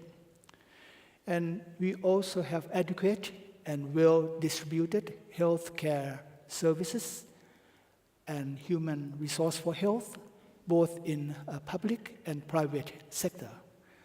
70% of health resources are in public sector, and 100% population coverage of financial protection was achieved in the year 2002. That was the achievement of UHC. And the government health budget was 17% of total budget, which was 5% of GDP. So 20% of out-of-pocket payment has to be committed by the people for healthcare. First, building up PHC-based health systems. During the years 1980s, the government has decided to invest in primary care facilities by reallocating budget from urban hospitals to the primary health care centers and district hospital, which is a primary care services. And at the same time, they produce huge amount of healthcare workforce: doctors, nurses, pharmacists, dentists, community health care workforce, volunteer villages health workers, under the concept of rural recruitment, local training, and home-based placement. And we also give them incentive for them to stay on in the rural areas. So the equitable health system was achieved, and we can see that access to health care has increased 24-fold for the outpatients visit. And in the year 1977, you can see that the healthcare triangle was upside down. That means that the patients visited more regional and general hospital, which were the tertiary care rather than the primary care. But in the year 2010, the triangle is now right side up, which means that the patients visit more the primary care centers. And this is the pictures in the upper 2 panels of the rural health centers. Staff with 4 to 8 nurses and community health workers covers around 5,000 population. And in the lower panel, a typical rural community hospital with 2 to 8 doctors cover about 30 to 80,000 population. And these centers are distributed all over the country. Second, the stepwise financial protection towards USC. Thailand has initiated our financial protection in a stepwise fashion, starting in the year 1975, when about 29% of people are covered. They were elderly people. And at that time, our GNI per capita was only $390 US. And then we kept adding on groups of people covered, the pre-poor, the children, the elderly population, civil servants, employees, private employees. Until in the year 2001, 70% of populations were covered. And then 1 year later, we decided to go on for 100% coverage. That's ended the long 27 years of long march towards USC. And you please notice that in the year 2002, when we achieved USC, our GNI per capita was only $1,900 US, the lowest since the 2001 Asian financial crisis. So the important message is that the country needs not to be a rich country in order to achieve USC. And as we march along the stepwise financial protection through 20 years of long march, the extensive rural health infrastructure development also was committed in parallel. So that means that we need leadership in many sectors, like politicians, academics, or active citizens, to help coordinate to bring about our goal of USC. And third, to improve logistics under USC. The high volume of high-cost drugs or medical equipment was purchased under the central procurement. So that means that we have negotiating power, so that we can negotiate the cost down by bargaining. For example, coronary drug eluting stent was down 70%. The peritoneal dialysis fluids down 30%. And lenses for cataract extractions priced down 80%. And in the picture, you see door-to-door delivery of peritoneal dialysis fluid and antiseptic by Thailand Post to the household. And the activities continue despite major flood in the country in the year 2011. The central procurement with high-cost drugs or rarely used drugs also enable us the vendor management inventory, whereby we can have effective logistic in delivery these antivenom, antidote, antitoxin more efficiently. For example, the snake venom are stored in every province of the country because it's often needed. But a drug which is more rarely used, like dimercaprol for lead poisoning, will store only in certain provinces only, but we have an effective way of delivering it in an effective manner to the point where it's needed. And we have set up the poison center, and our stocks of botulinum toxin antidote have also served neighboring countries or countries as far as Nigeria when botulinum toxicity outbreak happens in that country in the year 2018. So my last slide is that the 5 success factors, the acronym of GRASP. G stands for good governance or political power. R stands for health system research and regulatory capacity, which acts as brain. A stands for adequate and equitable health system, acts as body. SAFE, safe financing. S stands for sustainable, A for adequate, F for fair, and E for efficient financing, service, energy. And lastly, political commitment, ownership, serve as the soul and spirit. These graphs is the major factors which would drive the USC forward to the target. Thanks you for your attention.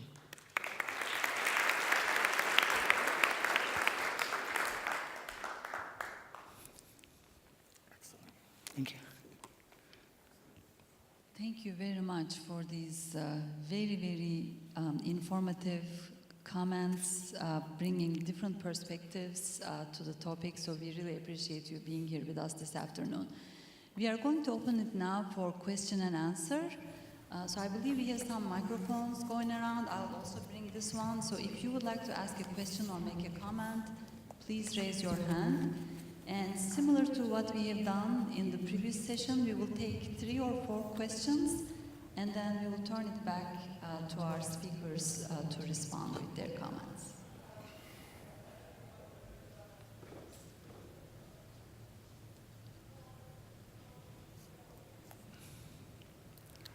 Thank you. My question goes to the presenter from Thailand. A very impressive healthcare.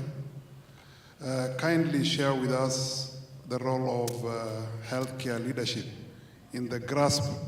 I'm only able to see politicians, so and many times we do think that there is a big gap in healthcare leadership. So kindly share with us your experience on healthcare leadership and what role they have played in Thailand to get this success.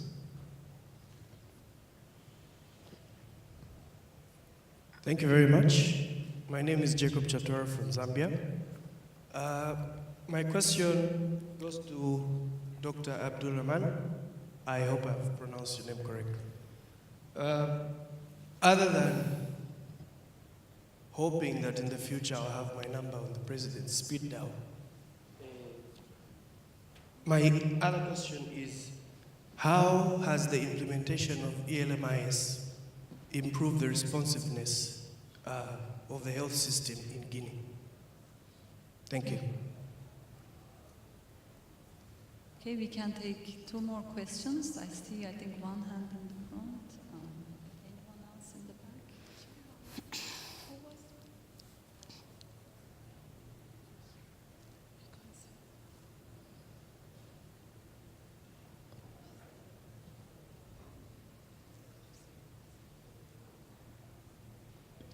Thank you to all the presenters for the excellent presentations. My name is Marasi Mwencha with JSI in Ethiopia. I think my question will go to perhaps the speakers from UAE, Guinea, and Thailand. You all mentioned the importance of a motivated healthcare workforce in order to either achieve the health system strengthening goals, universal healthcare coverage in Thailand, or address the epidemic of Ebola in Guinea. What does it take to get the motivated healthcare workforce? Because I think that's one issue that I think we all grapple with in our respective geographies, that getting a motivated workforce is something that is challenging. So in your respective experiences, what have you done to be able to get that workforce that is motivated to be able to carry out the reforms or health performance targets that you have? Thank you. Okay, we can take one more question before we turn it back to our panel. Any additional questions, comments? Okay, back to you. So allow me to answer your question first on the leadership for achieving the UHC. There are 3 main sectors of leadership in 3 groups of population. The first one is for the academics. The second one, the active citizenship, or the people, the NGO. And the third one is the politicians. The role of academic is to get the evidence-based research in order to show to the public, show to the politicians the benefit of health, financing, how can they benefit health of the whole population, and this needs the evidence that through research.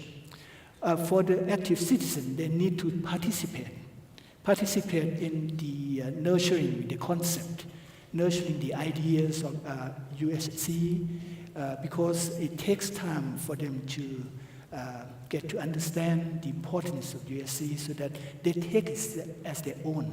Once USC, the healthcare is owned by the people, then it's quite easy to move the concept along. But finally, we need politicians to push the green button to go on or to start USC.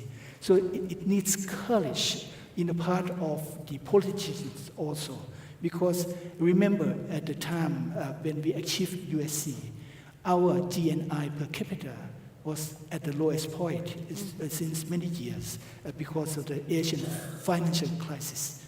But at that time, the elected government, the Prime Minister has enough courage to start the project. So without these three sectors of leaders, we couldn't possibly achieve the USC. Thank you. Well, thank you. I guess the two other questions are for me. About the ELMIS, well, the ELMIS is being implemented in Guinea, and I have to say that from the traditional way of strengthening LMIS, where you would develop a paper-based LMIS, you make sure it works first, and then you go on and you computerize it. I have to say that we sort of shortened that process a little bit because we knew what the ELMIS was, we knew that it was working, and we went ahead and configured it for Guinea and started implementing it. We coupled it with the installation of a logistics management unit. And I guess what we gain out of it is the fact that now the concept, people are more aware of the concept and consequences of stockouts. As we're speaking right now, there is a team in Guinea that is training the folks at the logistics management unit in analyzing the data that is coming up, that is also training them on quantifications.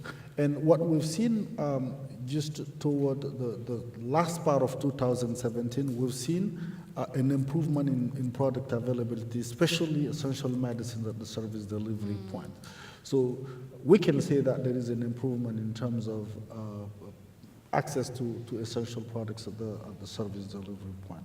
So what we're trying to do is to make sure that all these systems actually talk to each other, that they shake hands. The ELMIS, the DHIS2, the IRIS, to make sure that we connect them all and we can make sense out of what is coming out of those systems.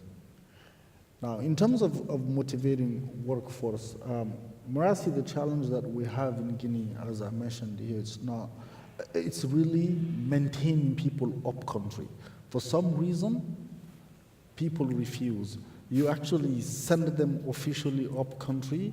What they do is they start negotiating with the local health leadership and all that. They all move back to the capital and actually start working in private clinics and doing some other things, while their salaries are being just transferred to banks and they're not at post.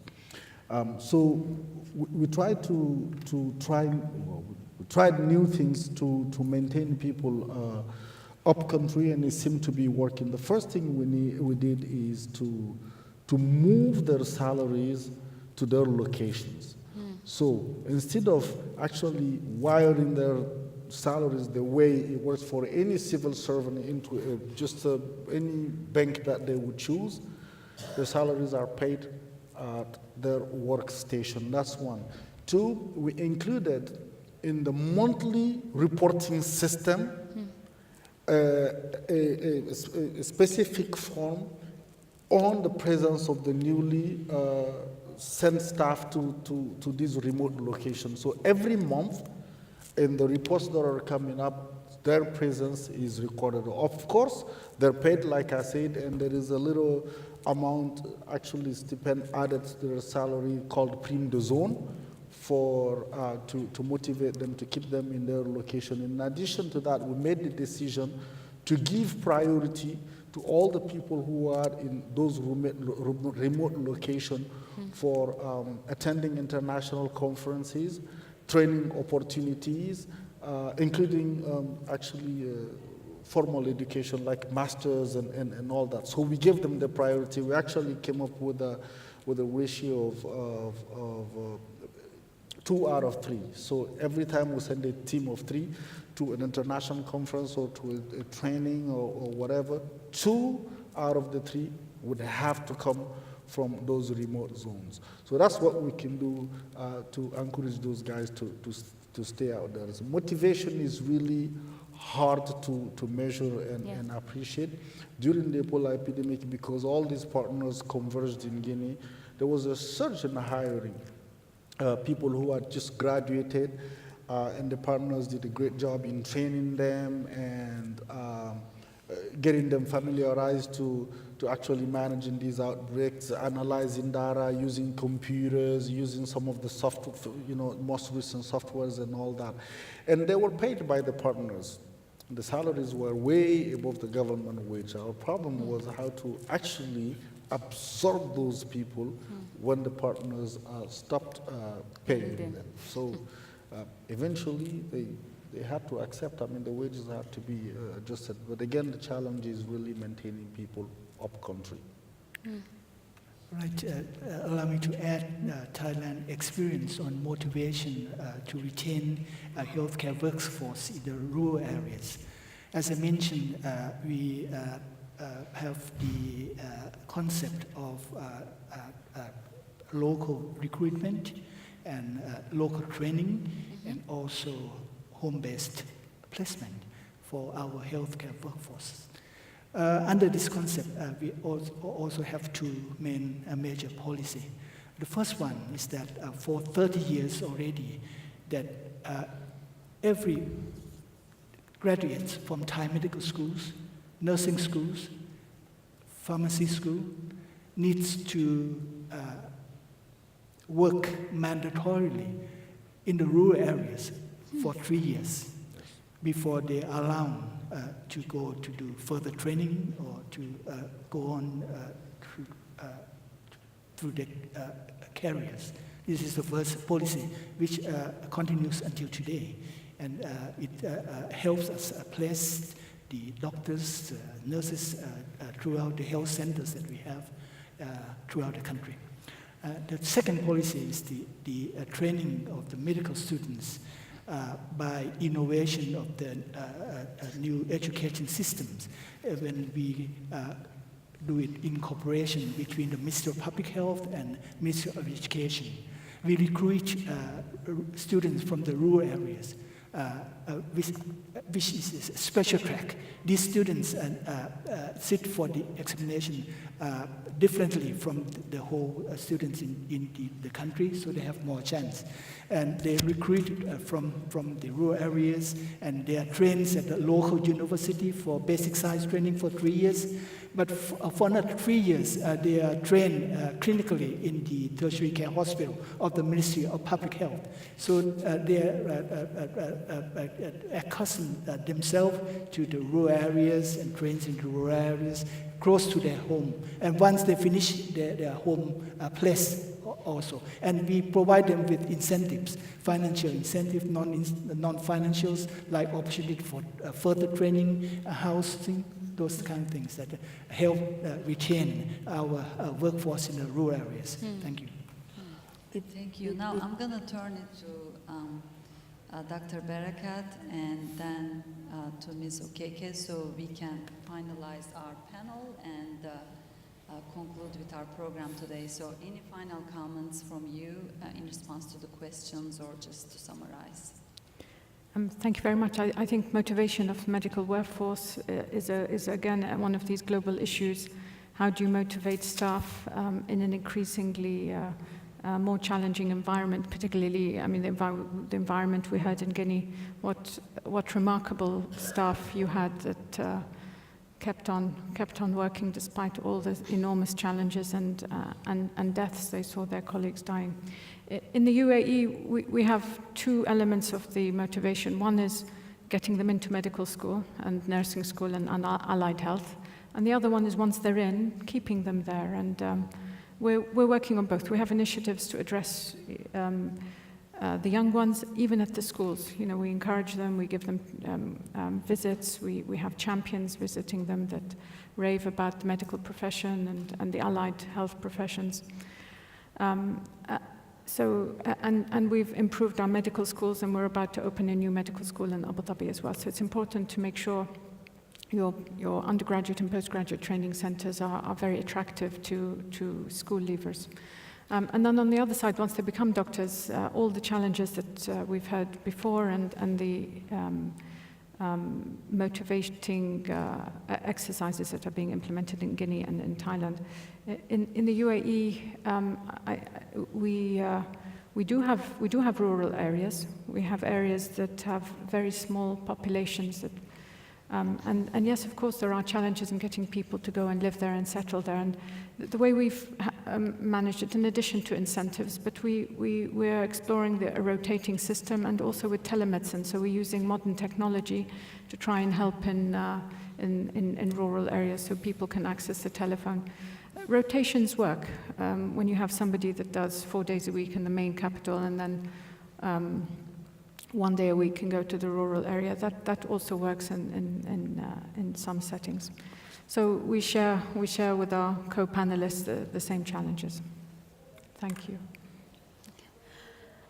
I think for how you talk about Nigeria and also at the last mile, and we all know how challenging it is to kind of actually tackle the issues at the last mile because of the sheer number. Well, I will use an instance of what one of the things we did in, I think in Niger State, in Nigeria, where the major challenge there for their supply chain in vaccine delivery to improve or to move from a canvas to a bronze, supply chain maturity. A major challenge in the state was inventory management at the last mile. And we had to, work with CHAI, try to get CHAI to see how they can strengthen the last mile. And, one major challenge was in their existing system. They said, well, we work at the district level. We also support at the state level, but we don't really do much at the last mile. And, it's a challenge and is a major gap because we always talk about the last mile, but hardly, many organizations don't actually really address supply chain issues at the last mile. That's my own point of view. I may be wrong, but I think we talk more about the last mile than actually what we do at the last mile. So what we tried to encourage the state to do was to see how they can inspire I think my friend Paul Lavani would say, have champions, at every stage. And we said, okay, maybe if they can identify champions at the last mile and maybe inspire them, then the champions can identify more champions, and then the other champions, kind of like a rollover effect. And CHAI and the state government bought into that, and they trained a select number of health facilities and identified champions, people that had passion for the work. Because, when you look at their salary, it's actually a challenge, for them to do more work, because that's how they see it. When you train them, most of the times they don't do that work because they say, well, you are training me to do more work, but I'm not getting paid. That's really the sense in it. And that's how they see it. But when we identify the champions, we, expose them to private sector learnings and, attitudes, and they were inspired, and they started, rolling that attitude. It was more attitudinal, it was more behavioral, it was more, okay, I can do this because this is good, then I can inspire others to actually count, to actually take record, to enter, because a lot of times we come even with technology. We think it's a system. If I get the right technology to the last mile, perhaps I'll have data. It's not always that case. It's a case of, you could give me all the mobile phones or the SMS, I'm not going to do it. So I think one thing we need to look at is who are the champions. You know, this theory of champions, people, even at the last mile, that want to do beyond being incentivized, and see why they do that, and see if we can inspire more champions, because it's not always every system that can give incentives. For instance, Niger State government said to us, don't give any incentive. Don't give additional resources. We don't want that because we can't sustain that. We want people to do their job because they want to do their job. Yes, but let's look at champion effect. Identify people and see if we can motivate them to identify more champions. Thank you. Well, please join me in thanking our panelists with a final round of applause.